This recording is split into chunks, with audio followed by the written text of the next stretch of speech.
మొన్నొక రోజు నేను నా ఫ్రెండ్ కలిసి చాయ్ తాగుతూ యాజ్ యూజువల్గా సినిమాల గురించి మాట్లాడుకుంటున్నప్పుడు విక్రమ్ కొత్త మూవీ వీర ధీర సోరా చూసావా అని అడిగితే వాడేమన్నాడంటే ఆ సినిమా చూడలేదు కానీ ఇండియన్ సినిమాలో ప్రజెంట్ ఒక హీరోకి మంచి హిట్ పడాలని మనస్ఫూర్తిగా కోరుకుంటున్నాను అంటే అది ఓన్లీ విక్రమే అన్నాడు. నా ఫ్రెండే కాదు ఇలా చాలామంది జెన్యూన్గానే విక్రమ్కి ఒక మంచి కమర్షియల్ హిట్ పడితే చూడాలి అనుకుంటున్నారు. కానీ ఇక్కడ ఐరనీ ఏంటంటే థియేటర్కి వెళ్ళి వాళ్ళ సినిమా చూడడానికి మాత్రం మోటివేషన్ రావట్లేదు, అది వేరే విషయం. అయితే ఇక్కడ పాయింట్ ఏంటంటే కొంతమంది హీరోల సినిమాలు వాళ్ళు చేసినటువంటి యాక్టింగ్ పర్ఫార్మెన్స్లు చిన్నప్పుడే మన మైండ్లో ఒక బలమైన ఇంపాక్ట్ని చూపించినాయి. ముఖ్యంగా 2000s డెకేడ్లో సినిమాలు చూసి ఎక్సైట్ అయిన వాళ్ళందరికీ కూడా కొంతమంది పర్టికులర్ హీరోలు తెలియకుండానే ఫేవరెట్స్ అయిపోతారు. సో మూవీ లవర్స్ ఈ పర్టికులర్ డెకేడ్ని పారామీటర్గా తీసుకుని మంచి పర్ఫార్మర్స్ గురించి వాళ్ళకి రావాల్సినటువంటి వెల్ డిజర్వ్డ్ కమర్షియల్ హిట్ గురించి ఈ వీడియోలో మనం మాట్లాడుకుందాం. ముందుగా నెంబర్ 1 సూర్య. పేరుకు తమిళ యాక్టరే కానీ మన తెలుగులో కూడా సూర్య సినిమాల కోసం వెయిట్ చేసే ఆడియన్స్ ఉన్నారు. ముఖ్యంగా 2000sలో వచ్చినటువంటి యువ, గజని, సూర్య సన్ ఆఫ్ కృష్ణన్, వీడొక్కడే, సింగం ఇలా కొన్ని సినిమాలు అప్పట్లో సూర్య మీద మనకు మంచి ఇంప్రెషన్ కలిగేలా చేసినాయి. సక్సెస్ అండ్ ఫెయిల్యూర్ని పక్కన పెడితే పర్ఫార్మెన్స్ పరంగా మాత్రం సూర్యకి పేరు పెట్టడానికి లేదు.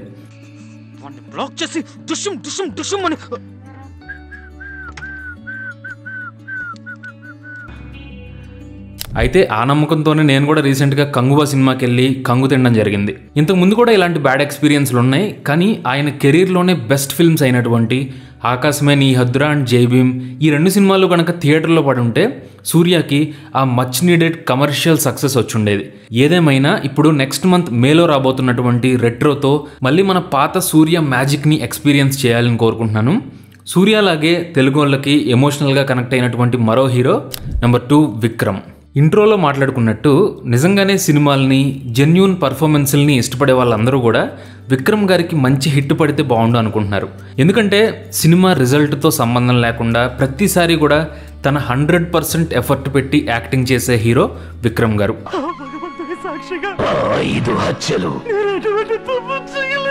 చేసింది నేనే. రామాని బయటికి పంపరా. అయితే ఎందుకో సరైన సాలిడ్ బ్లాక్ బస్టర్ మాత్రం దొరకట్లేదు. అసలు 2000sలో ముఖ్యంగా అపరిచితుడు టైంలో విక్రమ్ గారి సినిమాలంటే ఒక స్పెషల్ ఇంట్రెస్ట్ ఉండేది. తెలుగులో అయితే అపరిచితుడు తర్వాత ఆల్మోస్ట్ ప్రతి సినిమా కూడా తెలుగులో సైమల్టేనియస్గా రిలీజ్ చేశారు. మణిరత్నం గారి విలన్ కానీ, నాన్న అనే మూవీ కానీ, శివపుత్రుడు సినిమాలోని క్యారెక్టర్ కానీ ఇవన్నీ పర్ఫార్మెన్స్ల పరంగా ఒక స్ట్రాంగ్ ఇంపాక్ట్ని క్రియేట్ చేసినాయి. అంతెందుకు రీసెంట్గా తంగలాన్ సినిమాలో కూడా విక్రమ్ గారి పర్ఫార్మెన్స్ పీక్స్లో ఉంటుంది. మొన్నొచ్చిన వీర ధీర సోరా సినిమా కూడా తెలుగులో సరిగ్గా ప్రమోట్ చేయలేదు కానీ సాలిడ్ యాక్షన్ డ్రామా ఇది. ఎవరైనా మిస్ అయి ఉంటే ఓటీటీల్లో తప్పకుండా ట్రై చేయండి. నేనైతే present Maaveeran director Madonne Ashwin next Vikram గారితో చేయబోతున్న సినిమా కోసం వెయిట్ చేస్తున్నాను. అట్లీస్ట్ అదైనా సరే మంచి హిట్ అయితే బాగుండు అనిపిస్తుంది. నెక్స్ట్ జీవా. ఈ హీరో ఎంతమందికి గుర్తున్నాడో తెలియదు కానీ నాకైతే మోస్ట్ అండర్ రేటెడ్ అనిపిస్తారు. ఎందుకంటే కెరీర్ బిగినింగ్లోనే ఛాలెంజింగ్ క్యారెక్టర్లు చేసి జీవా తన పొటెన్షియల్ ఏంటో ఆల్రెడీ ప్రూవ్ చేసేసుకున్నారు. పర్సనల్గా నాకైతే జీవా సినిమాలు టీవీలో తెలుగు డబ్బింగ్లో చూసినప్పుడు ప్లే చేసే క్యారెక్టర్ తప్ప ఒక హీరో అన్నట్టు ఎప్పుడూ అనిపించలేదు. అఫ్కోర్స్ చాలామందికి జీవా అనగానే అప్పట్లో రంగం అనే సినిమా గుర్తొస్తుంది. కానీ అంతకుముందు జీవా చేసినటువంటి ఈ అనే సినిమా కానీ, రామ్ అనే థ్రిల్లర్ మూవీ, అలాగే కాట్రదు తమిళ్ అనే ఒక డార్క్ డ్రామా కానీ ఈ సినిమాలన్నీ కూడా కాన్సెప్ట్ అండ్ పర్ఫార్మెన్స్ పరంగా వేరే లెవెల్లో ఉంటాయి. కుదిరితే ఈ మూవీస్ని ఒకసారి ఫ్రీగా ఉన్నప్పుడు ట్రై చేయండి. ఇవి చూస్తే కనుక నిజంగా జీవాకి ఇంకా ఎక్కువ పేరు సక్సెస్ వచ్చి ఉండాల్సింది అనిపిస్తుంది. రీసెంట్ టైమ్స్లో జీవా చాలా సినిమాలు చేశారు, అవేమీ కూడా తెలుగులో రిలీజ్ అవ్వలేదు. రీసెంట్గా బ్లాక్ అనే థ్రిల్లర్ మూవీ బాగుందని టాక్ వచ్చింది. ఎనీవే జెన్యూన్గా మంచి టాలెంట్ ఉన్న హీరో, హిట్ పడితే మళ్ళీ ట్రాక్లోకి వచ్చే ఛాన్స్ ఉంది. నెక్స్ట్ మన తెలుగులోకి వస్తే ఆబ్వియస్గా అల్లరి నరేష్ గురించి మాట్లాడుకోవాలి. కామెడీతో పాటు సీరియస్ ఎమోషన్స్ని కూడా ఎఫర్ట్లెస్గా పుల్ ఆఫ్ చేయగలిగినటువంటి ఒక టాలెంటెడ్ యాక్టర్ మన అల్లరి నరేష్ గారు.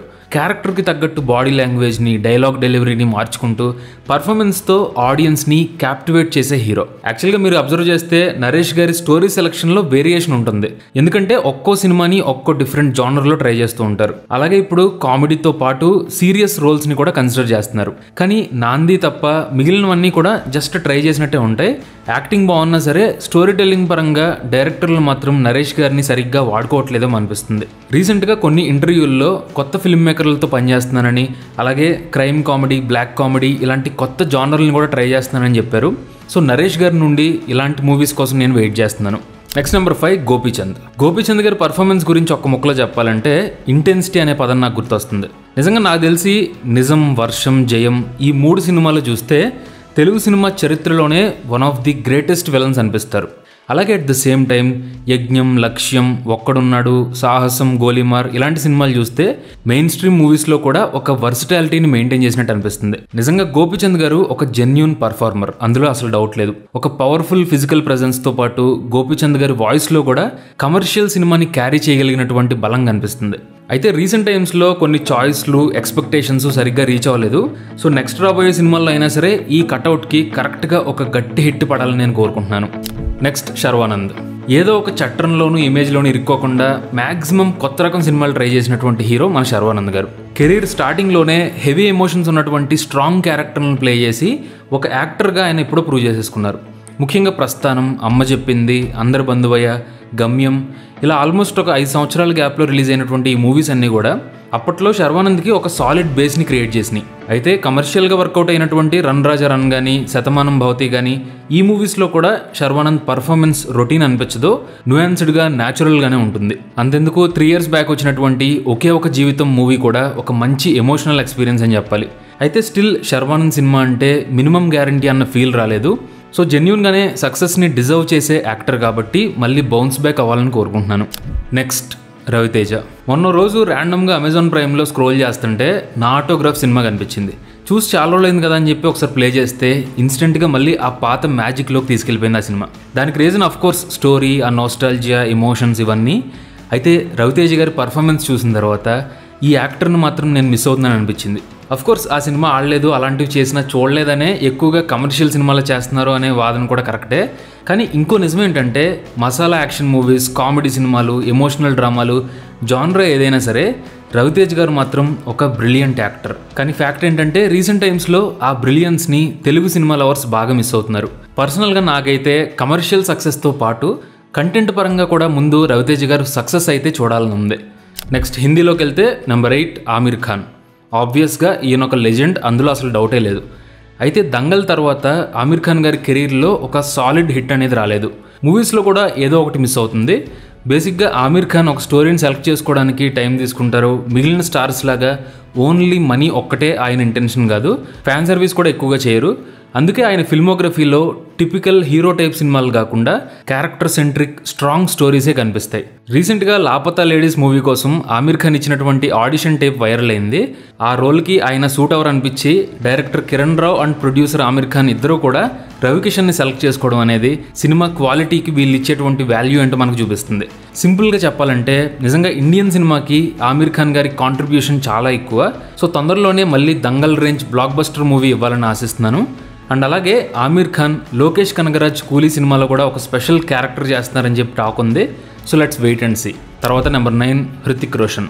Looks, dance, fights, acting performance అన్నిటిలోనూ పర్ఫెక్ట్గా ఉండేటువంటి ఒక talented star hero Hrithik Roshan.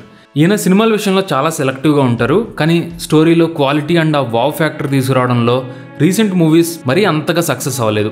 బేసిక్గా హృతిక్ రోషన్ సినిమాల్ని సెలెక్ట్ చేసుకోవడంలో చాలా కేర్ఫుల్గా ఉంటారు. అంటే ఒకవైపు యాక్షన్ మూవీస్ చేస్తూనే మధ్య మధ్యలో గుజారిష్, కాబిల్, జిందగీ నా మిలేగి దొబారా, సూపర్ 30 ఇలా కొన్ని క్యారెక్టర్ బేస్డ్ సినిమాలని కూడా సెలెక్ట్ చేసుకుంటూ ఉంటారు. అయితే ఎక్కడో ఆ మాస్ పల్స్ని పట్టుకోవడంలో వెనకబడ్డారేమో అనిపిస్తుంది. అందులోనూ చూడడానికి ఒక గ్రీక్ గాడ్లా ఉండడం వల్ల కూడా అన్ని రకాల క్యారెక్టర్స్ని అథెంటిక్గా ప్లే చేయడం కూడా అంత ఈజీ కాదు. బట్ హృతిక్ రోషన్ సినిమా అంటే ఇప్పటికి కూడా చూడాలి అనే ఇంట్రెస్టే ఉంటుంది. సో నెక్స్ట్ రాబోయే వార్ 2 కోసం నేనైతే చాలా ఈగర్గా వెయిట్ చేస్తున్నాను. ఫైనల్గా లాస్ట్ హీరో గురించి మాట్లాడే ముందు ఈ వీడియో స్టార్టింగ్లో చెప్పినటువంటి 2000s డెకేడ్ అనే పారామీటర్ని పక్కన పెట్టాలి. ఎందుకంటే ఈ యాక్టర్ మనకు పరిచయం అయింది, పాపులారిటీ వచ్చింది 2011 to 15 టైం పీరియడ్లో. He's none other than Nivin Pauly. నాకైతే అసలు ఈ మలయాళం న్యూ వేవ్ సినిమాల్ని పరిచయం చేసింది స్టార్టింగ్లో నివిన్ పాలి మూవీసే. బెంగళూరు డేస్తో మొదలుపెట్టి తట్టతిన్ మరయత్తు, నేరం, 1983, ఓం శాంతి ఓషానా అండ్ ఐకానిక్ ప్రేమం ఈ సినిమాలన్నీ కూడా వరుసగా గ్యాప్ లేకుండా చూడడం వల్ల నివిన్ పాలి అంటే ఇప్పటికి కూడా ఒక స్పెషల్ బాండింగ్ ఉంటుంది.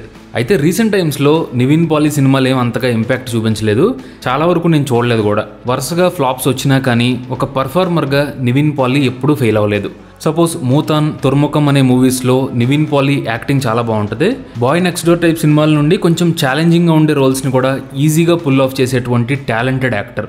సో తొందరలోనే మళ్ళీ ఒక మంచి సక్సెస్ఫుల్ సినిమాతో బౌన్స్ బ్యాక్ అవ్వాలని కోరుకుంటున్నాను.